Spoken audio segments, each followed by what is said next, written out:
GRU Lady Bombers and I am the new team captain of this season. Personally, siguro yung preparation ko is siguro mag-lose ng weight muna. Kasi syempre last year parang heavy ako. So ngayon, hindi ko pa na-achieve yung goal ko pero doon lang ako sa tuloy-tuloy. So sabi nga nila, small process is still a process po. Then sa preparation for team, usual pa rin na ginagawa namin. Training ng morning, then training din ng afternoon.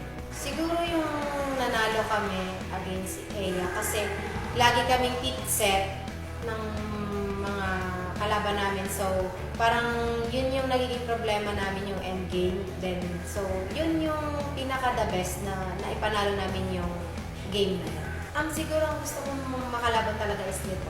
Kumbaga, natalo nila kami last season and yun yung first yata na natalo nila kami sa parang alam niyo na gusto namin makabawi. Siguro ito hindi lang para sa akin, para din sa team na mag-exit ako sa JRU na may, kumbaga, umangat yung level namin or kung pwede, finals or champion. Binil, tapos perps, siguro basket.